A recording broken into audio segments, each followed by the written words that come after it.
قال رسول الله صلى الله عليه وسلم إن الله يعفو لجميع أمة سيدنا حبيب صلى الله عليه وسلم في ليلة شعبان ذنوبهم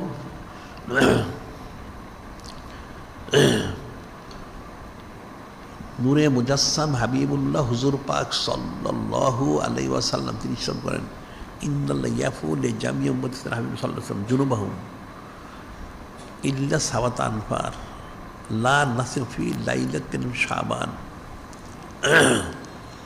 এটা স্বয়ং নূরে মুজাসসাম হাবিবুল্লাহ হুজুর পাক সাল্লাল্লাহু আলাইহি ওয়াসাল্লাম তিনি ইরশাদ করেন নিশ্চয় যিনি খালিক যিনি মালিক রহমাল্লাহ তিনি ওনার সমস্ত উম্মতদেরকে ক্ষমা করবেন সুবহানাল্লাহ ইন্নাল্লাহ ইয়াফু লিজামিই উম্মতি সাইয়্যিদিনা হাবিব সাল্লাল্লাহু আলাইহি ওয়াসাল্লাম যুনুবাহুম তাদের সমস্ত গুনাহ ইল্লা সাবাত আনফার এই হাদিসে বলা হচ্ছে 7 শ্রেণী বাদ দিয়া লা নাসিবা লাহুম ফি লাইলাতিন নিসফি শাবান লা নাসিবা লাহুম ফি লাইলাতিন নিসফি শাবান। এই 7 শ্রেণীর লোকের জন্য এই হাদিস বর্ণনা অনুযায়ী তাদের শবে বরাত নসিব হবে না। তারা কারা? খালেস তওবা না করা পর্যন্ত, একটা হচ্ছে সাহির মানে জাদুকর, যারা জাদু করে। আবার একটা সাহির হচ্ছে যারা গণক, হাত গনে। সাহিরুন কাফেরুন হাদিস হচ্ছে সাহির কাফের। এক নম্বরে আর সাহির জাদুকর, হাত গণনা করে, নক্ষত্র গণনা করে, যারা নক্ষত্রকে নানান কিছু বলে, এর হচ্ছে সাহির। এদের দোয়া কবুল হন খালেস তওবা না করা পর্যন্ত। 2 নম্বর শারিবুল খামর, শরাব পানকারী।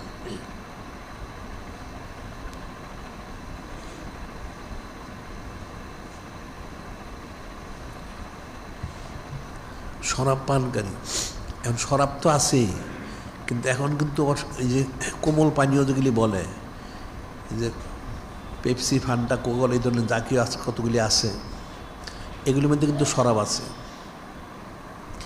এই শরাব যারা পান করে এই ধরনের, এদের তওবা কবুল হবে না, খালেস তওবা না, এদের শবে বরাত নসিব হবে না খালেস তওবা না করা পর্যন্ত।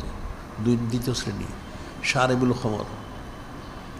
3 নম্বর হচ্ছে আল মুসরু আলা জিনা, যারা ব্যভিচার করে থাকে। ব্যভিচারটা কিন্তু অনেক রকম,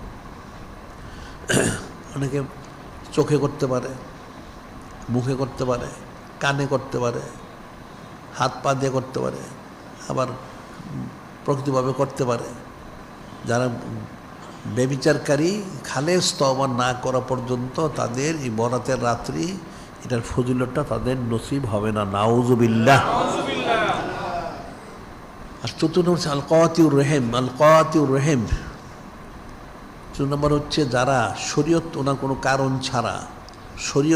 কোনো কারণ ছাড়া আত্মীয়র সাথে সম্পর্ক বিচ্ছিন্ন করে। যারা এখন যদি এমন হয় যে একটা তার আত্মীয় ঘনিষ্ঠ, কিন্তু সে অনেক এলোমেলো শরীরের খেলাপ চলে, তার কাছে গেলে তার ঈমান নষ্ট হওয়ার সম্ভাবনা আছে, তখন তার সাথে সম্পর্ক বিচ্ছিন্ন করতে পারবে, কিন্তু অন্যতে বিচ্ছিন্ন করতে পারবে না।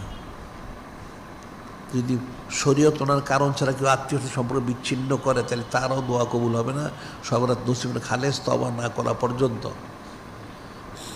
5 নম্বর হচ্ছে নাম্মাম অর্থ হচ্ছে যেটা বাংলায় বলা হয়, নাম্মাম হচ্ছে চগলখোর হলো একজনের কথা আরেকজনের কাছে বলে বানায়, কম বেশি করে বলে ফিতনা সৃষ্টি করে, যারা নাউজুবিল্লাহ। এটা চগলখোর কিছু লোক আছে নাম্মাম, তারা একজনের থেকে কিছু কথা শুনে সেটা কিছু কম বেশি করে আরেকজনের বিরুদ্ধে গিয়ে বলে, আবার তারটা শুনে এইটুকু কম বেশি করে আবার তার কাছে বলে, নাউজুবিল্লাহ। এতে ফিতনা সৃষ্টি হয়। এই নাম্মাম এদের শবে বরাত নসিব হবে না খালেস তওবা না করা পর্যন্ত। 6 নম্বর আল আকুল ওয়ালিদাই, সেটা হলো পিতামাতার অবাধ্য সন্তান। যেই সন্তানেরা পিতামাতার কথা শোনে না, পিতামাতা যদি শরীয়তসম্মত আদেশ নির্দেশ করেন সেটা পালন করা সন্তানের জন্য ফরজ। শরীয়তের খেলাপ কিছু বললে সেটা করা যাবে না। যে সমস্ত সন্তানরা পিতামাতার অবাধ্য, তাদের এই শবে বরাত নসিব হবে না খালেস তওবা না করা পর্যন্ত। আল বাকিলুল মুশাহিরুল্লাযী লা ইউকাল্লিমু আখাল মুসলিম ফাওকা সালাসাতি আইয়াম, আল বাকিলুল মুশাহিরুল্লাযী লা ইউকাল্লিমু আখাল মুসলিম ফাওকা সালাসাতি আইয়াম। আর ওই বকিল ব্যক্তি, মুশাহিন কাকে বলে, যে শরীয়ত ওনার কোনো কারণ ছাড়া কোনো মুসলমানের সাথে 3 দিনের বেশি কথা বন্ধ রাখে। আল বকিলুল মুশাহিন, মুশাহিন হচ্ছে ওই ব্যক্তি যাকে বলা হয় সে হলো যে ব্যক্তি কোন মুসলমান শরীয়ত ওনার কোনো কারণ ছাড়া আরেকজন মুসলমানের সাথে সে কথা বলা বন্ধ রাখে, সে হলো মুশাহিন। তারও খালেস তওবা করা ছাড়া সবে বলার তার নসিব হবে না, নাউযুবিল্লাহ। এই 7 শ্রেণীর লোকের কথা বলা হয়েছে, বিশুদ্ধ অনেক ফিকির করতে হবে।